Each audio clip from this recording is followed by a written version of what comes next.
हर हर महादेव दोस्तों, आज मैं आपके लिए लेकर आई हूँ ललही छठ अर्थात हल षष्ठी या हर छठ की व्रत कथा।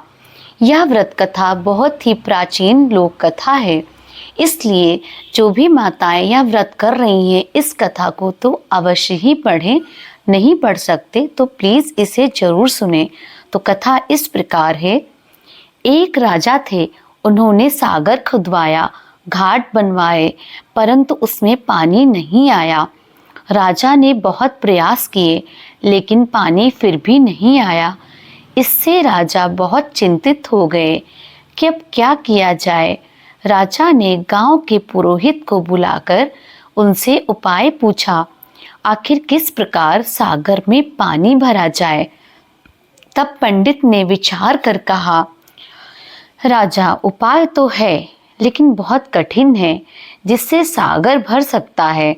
राजा ने कहा, बताओ। पंडित ने कहा, राजा जो तुम अपने बड़े लड़के के बेटे की बलि दे दो तो जल सगरा भर जाए। सुनकर राजा और चिंतित हो गए। भला कौन महतारी ऐसी हुई जो आपे लड़का की बल देई। राजा विचार करने लगे, सोच में पड़े हुए थे। यह देखकर पंडित ने कहा, राजा बात तो बड़ी कठिन है पर उपाय तो निकालना ही पड़ेगा। हे राजन, यदि तुम अपनी बहू को यह कहकर मायके भेज दो कि तुम्हारी माँ की हालत बहुत खराब है, उनका होब जाब हुई रहा है, जाओ जल्दी देख आओ, तो वह अवश्य मानेगी। तो राजा ने ऐसा ही किया। अपनी बहू से कहा, तुम्हारी अम्मा का होब जाब हुई रहा है। यह सुनकर बहू दुखी हुई और बहू ये सोचने लगी, आज हर छठ का दिन है, यह कौन परेशानी आ गई है। रोती पीटती वह अपनी माँ को देखने दौड़ पड़ी। मायके पहुंची। उनकी माँ ने उनसे इस तरह व्याकुल देखा तो चौंक गई और कहने लगी, बिटिया अरे हमरे का भा, हम तो ठीक हन। आज हलछठ का दिन है। हलछठ के दिन ख्यातन कि मेरे लड़कन की महतारी का ना नाघे चाहिए, ना ख्यात मझावे चाहिए, और तुम भला रोती पीटत ख्यात मझावत कैसे आज चली आई हो।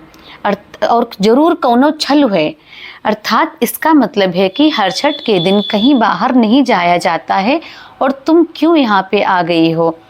तब उनकी पुत्री ने कहा, अम्मा हमसे तो कहागा तुम्हार जाब हुई रहा है, हम तुमका देखे सुने आए हैं।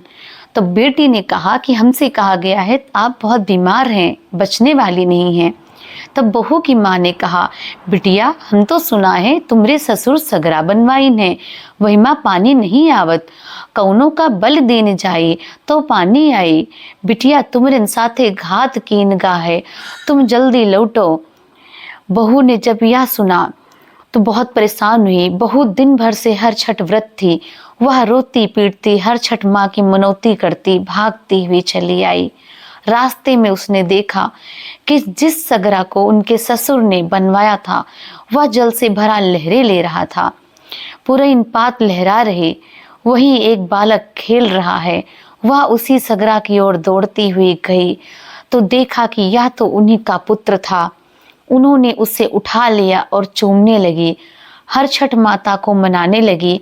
उन्हीं की कृपा से आज उनका पुत्र बचा था। वह घर आई।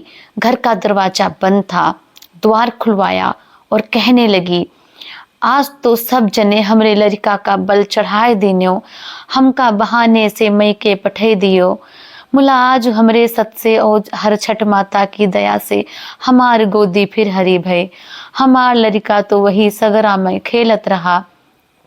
उसकी सास ससुर यह बात सुनते हैं और सुनकर बहुत खुश होते हैं और बहू के पैरों में गिर पड़े और कहने लगे, आज तुम्हारी गोदी का बालक और हमारे कुल का दिया जगा है। हर छठ माता ने जैसे हमारे दिन लौटाए हैं वैसे ही सभी का मंगल करे। जो कथा सुने, जो यह कथा पढ़े, उसकी मनोकामना पूर्ण करे, उनके बेटे की आयु लंबी करे। इसी के साथ यह कथा यहीं समाप्त होती है। अगर आपको पसंद आई हो तो प्लीज़ लाइक कीजिए और भी कथा सुनने के लिए मेरे चैनल को सब्सक्राइब कीजिए। तब तक के लिए हर हर महादेव।